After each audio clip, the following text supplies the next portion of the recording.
नमस्कार साथियों, स्वागत है आपका एक बार फिर से आपके चैनल अपने दृश्यम आईएएस पर। और साथियों, जो चर्चा मैंने पिछले सेशन में शुरू की थी, जिसमें मैंने ऋग्वेद और उसके आगे की संहिताएं यजुर्वेद, अथर्ववेद, सामवेद, ब्राह्मण ग्रंथ, आरण्यक, इन सब से संबंधित जो महत्वपूर्ण तथ्यों को देखा था। अब आगे ऋग्वैदिक काल की सामाजिक व्यवस्था, अर्थव्यवस्था, उस समय का धर्म, इन सब के बारे में देखेंगे। उन्हीं ग्रंथों के, ऋग्वेद के ग्रंथ के आधार पर उस समय के काल के हम व्यवस्थाओं को देखेंगे। और उससे पहले एक छोटी सी चर्चा कर लेते हैं विभिन्न जो मत हैं आर्यों के मूल निवास स्थान को लेकर, आर्यों के आगमन को लेकर, कि आर्य भारत में कहाँ के मूल रूप से निवासी थे। वो भारत के ही क्षेत्र के थे या बाहर से आए थे, बाहर से आए थे तो कहाँ से आए थे। इतिहासकारों में इसको लेकर भिन्न भिन्न राय है, तो इन सबके मतों को संक्षिप्त में देख लेते हैं। ऋग वैदिक काल या पूर्व वैदिक काल के समाज, अर्थव्यवस्था, इन सबको पढ़ेंगे हम। लेकिन इससे पहले आर्यों के मूल निवास स्थान से संबंधित विभिन्न मतों को देख लेते हैं।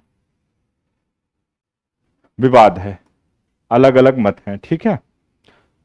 जिनका मानना है कि भारत के ही किसी भाग के ही लोग थे ये, जो कि सप्तसिंधु क्षेत्र में, ब्रह्मर्षि क्षेत्र में इन्होंने सभ्यता का विकास किया, वैदिक सभ्यता का। उनके बारे में, उनके नाम को देख लेते हैं और किस क्षेत्र से वो संबंधित मानते हैं ये देख लेते हैं। क्योंकि इससे प्रश्न बनता है कि तिलक किस क्षेत्र से मानते हैं आर्यों के आगमन को, या भगवान दास किस क्षेत्र से मानते हैं, दयानंद किस क्षेत्र से मानते हैं, ये देख लेते हैं।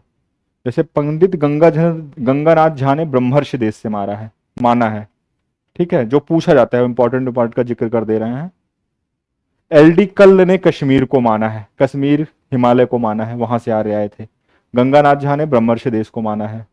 भगवान दास गिडवानी ने अपनी पुस्तक रिटर्न्स ऑफ द आर्यंस में भारत को ही आर्यों का मूल निवास स्थान माना, ठीक। भगवान दास गिडवानी ने अपनी पुस्तक रिटर्न्स ऑफ द आर्यंस में भारत को ही आर्यों का मूल निवास स्थान माना। स्वामी दयानंद सरस्वती एवं पार्टीजर ने आर्यों को तिब्बत का मूल निवासी माना। पूछा गया है ये। भारत से बाहर कौन कौन से मानते हैं? तिलक, तिलक की एक पुस्तक है Arctic home in the Vedas. इसमें माना है इन्होंने कि आर्कटिक जो है उत्तरी ध्रुव के निवासी थे, क्योंकि ऋग्वेद में मिलता है कि छह माह यहाँ पे अंधेरा रहता है, 6 माह यहाँ पे जो है प्रकाश मिलता है सूर्य का। तो इन वर्णनों के आधार पर इन्होंने माना कि ये उत्तरी ध्रुव से आए थे। तिलक। मध्य एशिया, सर्वप्रथम जे.जी. रोड्स ने आर्यों का मूल अभिजन मध्य एशिया, ईरान के उत्तर एवं कैस्पियन सागर के पूर्व प्रतिपादित किया। सर्वप्रथम जे.जी. रोड्स ने, ठीक। रोड्स के अनुसार आर्य लोग बैक्ट्रिया में निवास करते थे। रोड्स के अनुसार आर्य लोग बैक्ट्रिया में निवास करते थे। आर्य संस्कृति की विशेषता, आर्य संस्कृति की सबसे प्रमुख विशेषता हिंद यूरोपीय भाषा थी। पहले माना जाता था कि जो आर्य शब्द का संबोधन है ये एक श्रेष्ठता बोध के लिए किया जाता है, कि वो श्रेष्ठ नस्ल के लोग हैं। लेकिन बाद में यह स्पष्ट हुआ कि वास्तव में आर्य संस्कृति की विशेषता भी है, और आर्य का जो वास्तविक अर्थ लगाया गया वो इसकी जो हिंद यूरोपीय जो भारोपीय भाषा है उसके आधार पर लगाया गया, कि इस भारोपीय भाषा समूह से ही निकले लोग थे जो कि संस्कृत बोलते थे, जो कि आर्यों की भाषा थी और ये भारोपीय भाषा समूह की एक भाषा थी। तो इस आधार पर इनकी ये प्रमुख विशेषता माना गया।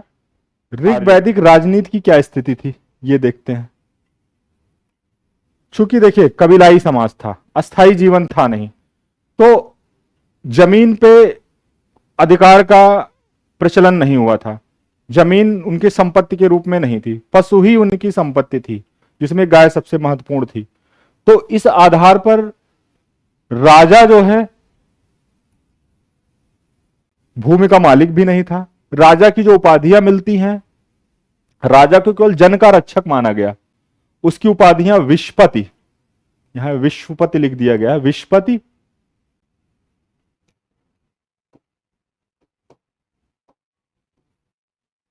एवं गोपति, मिलती है, इस तरह की उपाधियां धारण करता था।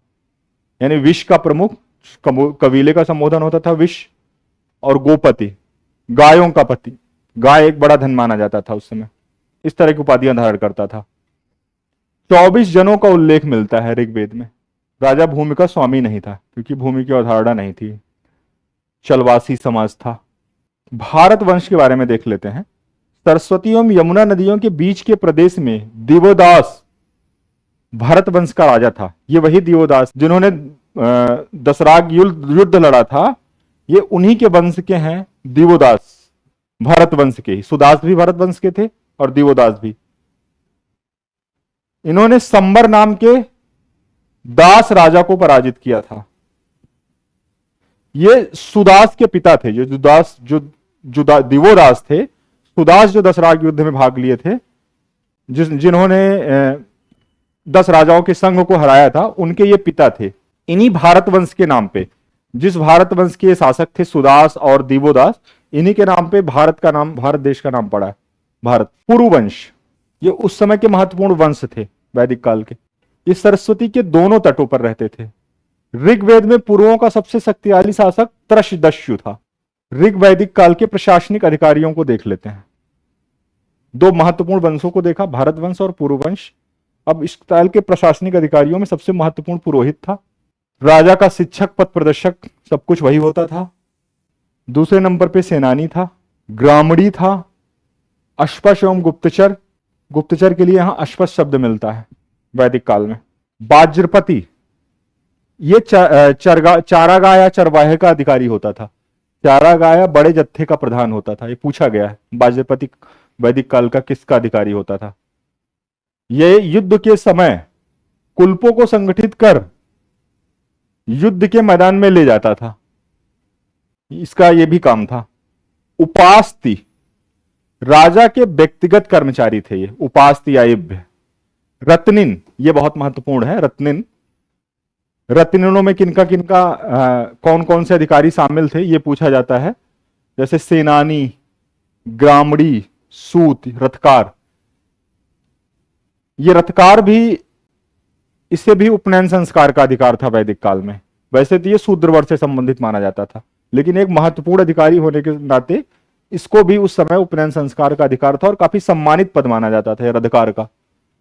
करमार, इन सबको सम्मिलित रूप से रत्निन कहते थे। सेनानी, ग्रामणी, सूत, करमार, इस सम्मिलित रूप से रत्निन कहते थे।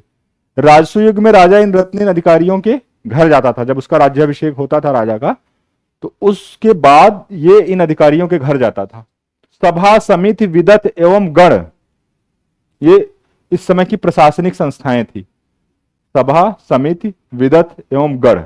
सभा और समिति को अथर्ववेद में प्रजापति की 2 पुत्रियां कहा गया, बहुत बार पूछा गया। किस में कहा गया प्रजापति की 2 पुत्रियां? तो अथर्ववेद में। सभा एवं समिति राजा को निरंकुश नहीं होने देती थी। सभा और समिति जो है ये राजा को निरंकुश नहीं होने देती थी। ऋग्वेद में सभा का उल्लेख 8 बार, समिति का 9 बार, गण का 46 बार, विदत का 122 बार। सर्वाधिक उल्लेख विदत का हुआ है, ध्यान रखिएगा। प्रश्न बनता है किस राजनीतिक संस्था का उल्लेख ऋग्वेद में सर्वाधिक हुआ है, तो विदत का। लुडविग साहब हैं, ये इतिहासकार हैं। उन्होंने सभा का, इसे अपर हाउस कहा है, हम समिति को लोअर हाउस कहा है। क्यों कहा है अपर हाउस? क्योंकि जो सभा होती थी वो वृद्धजन, श्रेष्ठ जनों, विद्वजनों की संस्था होती थी। समिति जो होती थी वो आम जनों की संस्था होती थी उस दौर में। जैसे आज हमारे यहाँ देखो लोकसभा, राज्यसभा या ब्रिटेन का जो अपर हाउस और लोअर हाउस है, उसी आधार पर इन्होंने इसकी तुलना की है। सभा को किल्वतस्पद अर्थात पाप का विमोचन करने वाली कहा गया है। कुलीन वर्गों की संस्था थी, न्यायिक कार्य भी करती थी सभा, समिति साधारण लोगों की। इसके अध्यक्ष को ईशान कहा जाता था, पूछा गया। समिति के अध्यक्ष को ईशान कहा जाता था। समिति का सबसे महत्वपूर्ण कार्य राजा का चुनाव करना था। काफी हद तक लोकतांत्रिक व्यवस्था थी राजा के चुनाव की। समिति के सदस्यों के माध्यम से राजा का चुनाव होता था। राथ कहते हैं कि यह संस्था सैनिक, असैनिक एवं धार्मिक कार्यों से संबंधित थी। विदत जो है सैनिक, असैनिक एवं धार्मिक कार्यों से। केपी जायसवाल इसे बड़ी मौलिक सभा कहते हैं, विदत को एक बड़ी मौलिक सभा। राम शरण शर्मा इसे आर्यों की प्राचीनतम संस्था बताते हैं। गण, इसके विषय में कुछ स्पष्ट नहीं है। गण के विषय में प्रशासन की इकाइयां क्या थी, तो जन, विश्व, ग्राम एवं कुल इस काल की प्रमुख प्रशासन इकाइयां थी। जन का जो प्रमुख होता था वो गोपति होता था। जनस्य गोपा या जनराज, ये अलग अलग नाम मिलते हैं इसको। गोपति, जनस्य गोपा या जनराजन, ये जन का प्रमुख था। विश्व का प्रमुख विश्वपति, ग्राम का प्रमुख गामड़ी, कुल का प्रमुख कुलपा। तो प्रशासन की सबसे बड़ी इकाई कौन हो गई क्रम से देखा जाए, जन, उसके बाद विश्व, फिर ग्राम, फिर कुल। ठीक है, कुल जो होता था वो परिवार का प्रधान होता था। कर के रूप में बलि का प्रचलन था, जो कि नियमित ना होकर राजा को स्वेच्छा से दिया जाता था। कोई ऐसा अनिवार्य कर नहीं था कि देना ही होता था, स्वेच्छा से लोग कर देते थे राजा को। महिलाओं को राजनीतिक एवं संपत्ति संबंधी अधिकार प्राप्त नहीं था, लेकिन वे सभा, समिति एवं विदत में भाग लेती थी। प्रण, धन, राई युद्ध में जीते हुए धन के नाम है, ये ध्यान रखिएगा, पूछ सकता है प्रण क्या था वैदिक काल में, धन क्या था, राई क्या था, तो ये युद्ध में जीते हुए धन थे। न्याय व्यवस्था सुधारात्मक थी, मृत्युदंड नहीं था। अपराध या दंड अन्य आधारित थे, इस तरह से दंड दिया था जैसे एक व्यक्ति को के जान की कीमत 100 गायें होती थी। जैसे किसी ने अगर हत्या ही कर दी तो उसके कहा जाता था तुम 100 गायों का दान करोगे या 100 गायें दोगे। दशराग युद्ध, इसका वर्णन ऋग्वेद के 7वें मंडल में है। इसकी चर्चा वैसे हमने पिछले सेशन में ही कर दी थी, रिपीट कर देते हैं। परशुरी नदी के तट पर त्रिस्तु वंश के राजा, जिसको भारत वंश भी कहते थे, उन्होंने 10 जनों से लड़ा था। 10 राजाओं के संग विश्वामित्र थे, जो 10 राजाओं का संघ बना था, जिसमें अनुद्रुह, यदु, तुर्वस, पुरु, अनिल, पक्त, भलाना, शिव, विषाडिनी थे। इसके प्रमुख थे विश्वामित्र, और एक तरफ वशिष्ठ थे, जिसके सुदास जो कि त्रिस्तु वंश के राजा थे, उनके पुरोहित वशिष्ठ थे। जो 10 कबीले थे उसमें सर्वाधिक शक्तिशाली पुरु था। इस युद्ध में पुरु कबीले का राजा पुरुकुल मरा था। डीप में जाए तो पूछ सकता है दशराग युद्ध में कौन सा राजा मरा था, तो पुरुकुल, पुरु कबीले का। अंततः भारत वंश का शासक सुदास विजयी हुआ, इसी के नाम, वंश के नाम पर भारत नाम पड़ा है। ऋग वैदिक धर्म, धर्म देखते हैं उस समय। देवताओं की श्रेणियां, कुल 33 देवता का वर्णन मिलता है मुख्य रूप से ऋग वैदिक काल में, लेकिन माना जाता है कि वास्तव में इससे इनकी संख्या काफी अधिक थी। ये प्रकृति के तत्वों को, प्रकृति के मानकों को प्रतीक के रूप में मानते थे, उनकी आराधना करते थे, प्रार्थना करते थे, और उनमें मानवीय गुणों का आरोपण करते थे, जैसे कि सृष्टि का पालन करना, मानवीय और दैवी गुणों का पालन वो करते थे, आरोपण करते थे, दया, करुणा, ऐसे गुण, प्रेम। यास्क ने निरुक्त में देवताओं की 3 श्रेणियां बताई हैं, पृथ्वी के देवता, अंतरिक्ष के देवता और आकाश के देवता। पृथ्वी के देवता कौन कौन से थे, आप लोग इसको याद कर लीजिएगा, पूछता है पृथ्वी के कौन से, अग्नि, अंतरिक्ष के कौन से देवता थे और आकाश के कौन से देवता थे। पृथ्वी में है अग्नि, सोम, बृहस्पति, आपानपात, ये प्रमुख देवता हैं पृथ्वी के। अंतरिक्ष में है रुद्र, इंद्र, प्रजापति, पर्जन्य आदि। आकाश के देवता हैं द्योस, वरुण, मित्र, विष्णु, विष्णु भी आकाश के देवता हैं।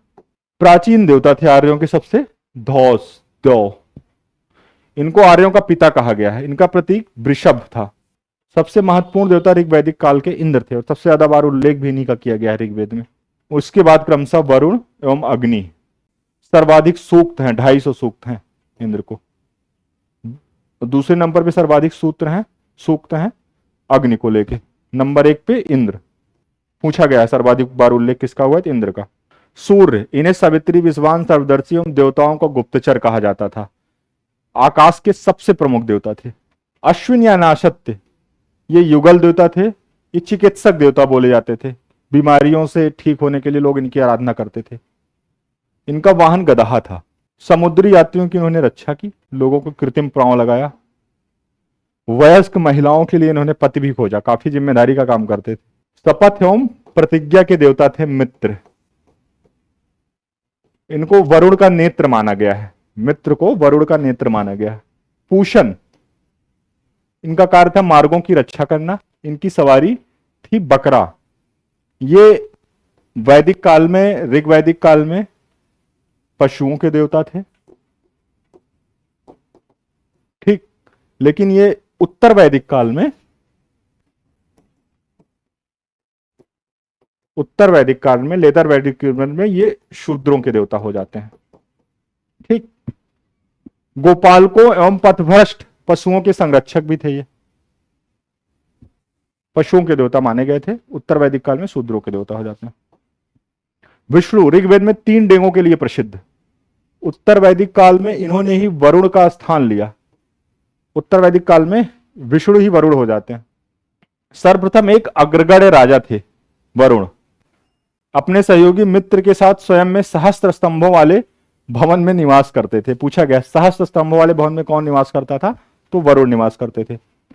वरुण को धृत व्रत कहा गया है, संबंध इनका ऋत से था, इसलिए इनको ऋतस्य गोपा कहा गया है। ऋत से संबंध होने के कारण इनको ऋतस्य गोपा कहा गया है। ऋत मतलब जो नैतिक व्यवस्थाओं के नियामक के रूप में भी वरुण को देखा जाता है, जो कि लोगों को नैतिकता के लिए प्रेरित करते थे। ये समुद्र के भी देवता थे।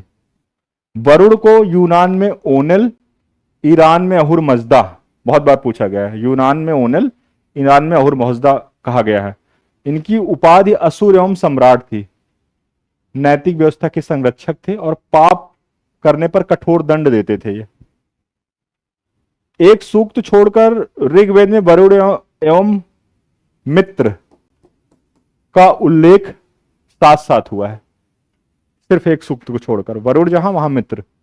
अग्नि, इन्हें ऋतुगोपा, ऋतस्य गोपा किसे कहा गया है, तो वरुण को, अग्नि को ऋतुगोपा। धूमकेतु, हिरण्यदंत, पथिकृत, हर घर का अतिथि, जात वेदा, इतनी सारी उपाधियां हैं इनकी। अग्नि यज्ञ द्वारा देवता और मनुष्यों के बीच मध्यस्थता का कार्य करते थे। ये देवता और मनुष्य के बीच ये प्रश्न बना है। वह एकमात्र देवता है जिन्हें आकाश, अंतरिक्ष एवं पृथ्वी तीनों में शामिल किया गया है। वेरी इंपॉर्टेंट फैक्ट, आकाश, अग्नि और अंतरिक्ष तीनों में शामिल है ये। सोम, 9वें मंडल में है इनका उल्लेख। ये पूछा जाता है सोम का उल्लेख किस मंडल में है, 9वें मंडल में। इन पर 114 सूक्त लिखे गए हैं। दरअसल वैदिक काल के जो लोग थे वो हिमालय के मूजवंत पर्वत पर एक जड़ी बूटी थी, पौधा था, जिसके रस को ये लोग पीते थे। उससे इनमें एक मादकता आ जाती थी, आनंद की प्राप्ति करते थे। इसलिए उन्होंने उसको एक देवता का नाम दे दिया और उसके लिए एक मंडल समर्पित कर दिया, 9वां मंडल, उस सोम रस के लिए, और उन्हें सोम देवता से नवाजा। इंद्र, ऋग्वेद का लगभग 1/4 सूक्त, 250 सूक्त जैसा कि मैंने अभी बताया था, 1028 सूक्त है, तो लगभग 1/4 सूक्त तो इंद्र को ही समर्पित है ऋग्वेद का। ये आर्यों के युद्ध के देवता एवं बादल के देवता, युद्ध के देवता एवं बादल के देवता दोनों थे ये। कौटिल्य के अर्थशास्त्र में इंद्र की एक सहस्त्र सदस्यों वाली पंथ परिषद का उल्लेख हुआ है भैया। इंद्र की एक सहस्त्र सदस्यों वाली मंत्र परिषद का उल्लेख कौटिल्य के अर्थशास्त्र में, इंपॉर्टेंट फैक्ट है। इसी कारण इंद्र को सहस्त्राक्ष भी कहा गया है। सहस्त्राक्ष, रुद्र क्रोध के प्रतीक थे। इनको औषधियों का संरक्षक एवं चिकित्सक भी बताया गया है। एक तो हमने अश्विन के बारे में पढ़ा, जो कि बीमारियों से रक्षा करते थे। चिकित्सक के रूप में दूसरे देवता का उल्लेख रुद्र का भी मिल रहा है। तो क्रोध के प्रतीक हैं, दूसरे बीमारियों और चिकित्सक के संरक्षक भी हैं। तो ये ध्यान रखिएगा, अश्विन के साथ साथ रुद्र भी चिकित्सक देवता हैं। मरुत, तूफान के देवता, और इंद्र के मित्र हैं ये। क्षेत्रपति, कृषि भूमि के संरक्षक हैं। पर्जन्य, वर्षा के देवता हैं। एक और कौन, अभी हमने वर्षा के देवता का उल्लेख किया था तो इंद्र को बताया था। ये देखिए, इंद्र बादल के देवता, यहां थोड़ा अंतर है। इंद्र हैं बादल के देवता, लेकिन बादल से जो वर्षा करा रहे हैं वो पर्जन्य है। ये बेसिक डिफरेंस ध्यान रखिएगा। बृहस्पति, यज्ञों में देवों का पौरोहित्य करते थे। यज्ञ में जो देवताएं माना जाता था कि यज्ञ के दौरान देवताओं की उपस्थिति होती थी, तो उनका पौरोहित्य जो थे वो बृहस्पति करते थे। हिरण्यगर्भ, इसकी उत्पत्ति समुद्र में मानी गई है इन देवता की, हिरण्यगर्भ की। यम या सूर्य के ज्येष्ठ पुत्र, प्रथम अमर पुरुष एवं मृत्युलोक के राजा के रूप में प्रसिद्ध हैं, जिन्हें हम यमराज कहते हैं। देवियां अदिति, उषा, पृथ्वी, सरस्वती, अरण्यानी आदि का उल्लेख मिलता है। देवियों की उतनी प्रतिष्ठा नहीं थी जितनी की देवताओं की थी। ये उसका रीजन यही था कि पुरुष प्रधान समाज तो था ही।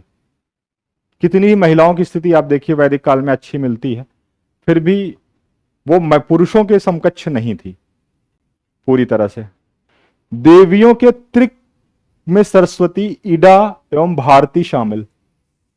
त्रिक देवियां जिनको माना गया उसमें सरस्वती हैं, ईडा हैं, ये पूछ सकता है, और भारती हैं त्रिक देवियों में। ऋग्वैदिक काल का समाज देख लेते हैं।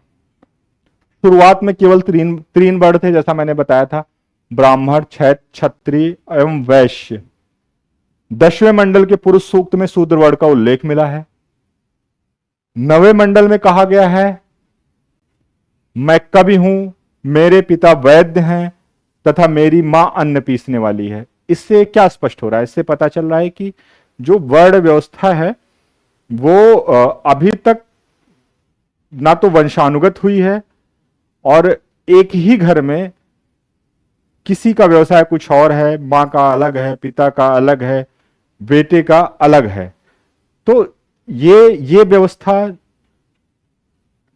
पूरी तरह से उनके जो कार्य हैं, जो उनके वर्ण हैं, उनके कर्म से निर्धारित हो रहे हैं, उनके वंश या जन्म से नहीं हो रहे हैं। पुत्र को तनय, सुवीर तथा पुत्री को तनया कहा एवं द्युहिता कहा गया है। द्युहिता शब्द ये पूछा गया है।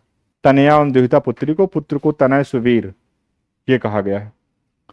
वस्त्र 3 प्रकार के थे। नीवी, कमर के नीचे पहने जाने वाला, ये पूछता है। अधिवास या द्रापी, यह ऊपर से धारण की जाने वाली चादर ओढ़नी थी। नीवी, अधिवास, पुरुष ये पगड़ी पहनते थे जिसे उशीर्ण कहा जाता था। आभूषण में निष्क, नुपुर, कर्णफूल, भूजबंद आदि का प्रचलन था।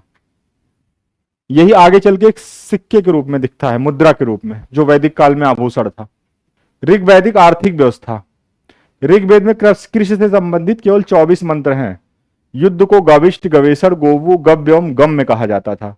धनी व्यक्ति को गौतम, समय की माप को गोधूली, गायों की खोज गवेषणा, ये गवेषणा पूछा गया है। पुत्री को दुहित्री, जो दूध देती हो, जो दूध दूहती हो, पुत्री को दुहित्री, यानी कि गाय से दुग्ध निकालने का कार्य ज्यादातर पुत्रियां करती थी। पशुओं में गाय, बैल, घोड़ा, बकरी आदि का महत्व था, लेकिन हाथी से अनजान थे। यह ध्यान रखिएगा, हाथी का ज्ञान नहीं था, उल्लेख नहीं मिलता है वैदिक काल में। गाय सबसे महत्वपूर्ण पशु था, इनका सर्वाधिक उल्लेख भी है। इसको अगन्या कहा गया है, यानी जिसका वध न किया जा सके। अष्टकर्णी, इसके कान भी छेदे होते थे।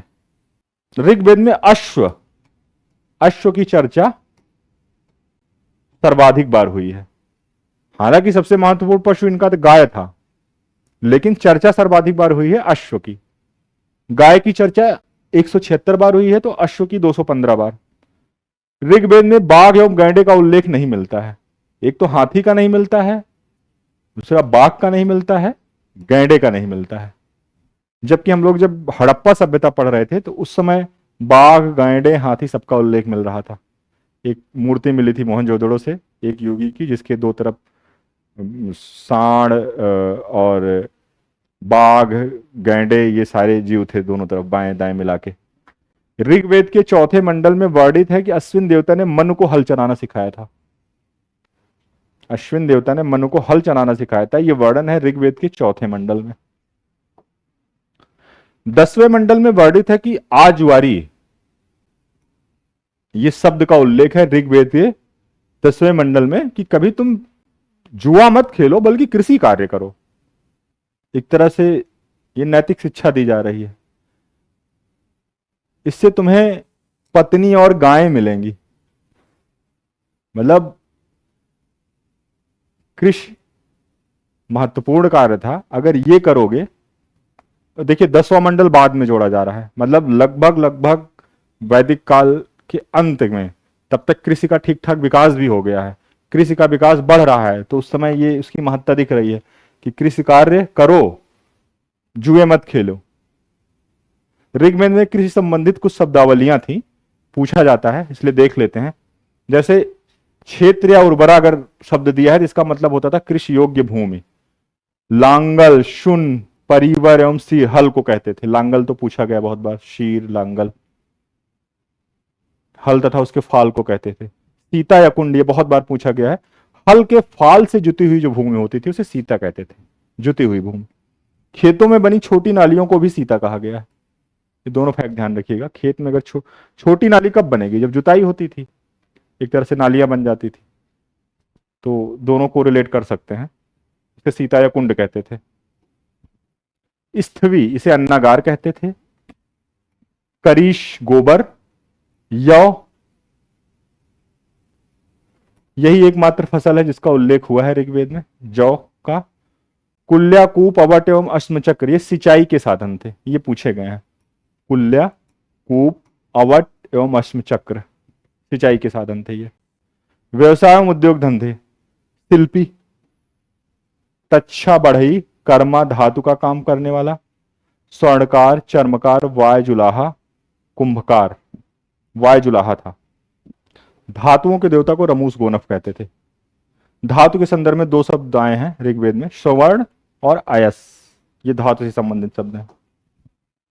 वस्त्र उद्योग प्रमुख उद्योग था, लेकिन वस्त्र निर्माण में कपास का प्रयोग नहीं होता था। सिंडन, इसका प्रयोग नहीं होता था। वैदिक सिंधु सभ्यता में हम देखते हैं कपास का उल्लेख मिलता है, परंतु वैदिक काल में कपास का उल्लेख नहीं है। यह कपड़ा, छौम या सन, हिरन की खाल, ऊन, सूत एवं रेशम से बनाते थे। वाय कहा जाता है। एक कारण यह भी है चूंकि वैदिक काल मुख्यतः पश्चारणी समाज था, कृषि इनका द्वितीय कार्य था, जबकि सिंधु सभ्यता कृषि से ही नगरीय सभ्यता में परिवर्तित हुई थी। कृषि की पराकाष्ठा के बाद नगरीय सभ्यता विकसित हुई थी, तो वहां पे कपास की कृषि होती थी। ऋग्वेद में बढ़ई को तक्षक या तच्छा कहा गया, ये पूछा गया है। व्यापार एवं वाणिज्य परिवर्ग के लोग करते थे जो गैर आर्य थे। व्यापार वाणिज्य का कार्य परिवर्ग के लोग करते थे जो कि गैर आर्य थे। आर्य लोग परियों से डरते थे। क्यों डरते थे? क्योंकि ये आर्यों के पशुओं को चुरा लेते थे। व्यापार व्यवसाय तो करते ही थे, ये चोर भी थे, पशुओं की चोरी करते थे पड़ी लोग। परियों को वेकनाट कहा गया है, पूछा गया है। पशु चोर भी, ये भी पूछा गया है। वेकनाट सूदखोर कहा जाता था, ये भी। व्यापार का माध्यम वस्तु विनिमय प्रणाली, ऋग्वैदिक काल में गाय इनकी सबसे महत्वपूर्ण वस्तु थी, वही एक तरह से इनकी मुद्रा ही थी, गाय और घोड़ा। गायों के लिए बड़े बड़े युद्ध होते थे इनके। इस तरह से हमने ऋग्वैदिक कालीन समाज, अर्थव्यवस्था, उनके देवताओं, जिसकी वो आराधना करते थे, आकाश के देवता, पृथ्वी की देवता, अंतरिक्ष के देवता देख लिया संक्षिप्त में। अब आगे हम लोग पढ़ेंगे उत्तर वैदिक कालीन समाज कैसा था, उनकी राजनीतिक स्थिति क्या थी, वैदिक काल से उत्तर वैदिक काल में कहां कहां परिवर्तन आया, कहां कहां निरंतरता है, उन सब का सूक्ष्म अध्ययन करेंगे। प्राथमिक परीक्षा के दृष्टिकोण से करेंगे। कुछ अवधारणाओं को भी देखेंगे कि अगर कथन कारण जैसे प्रश्न बन जाएं तो वो भी सही हो जाएं। तो अगले सेशन में मिलते हैं। धन्यवाद।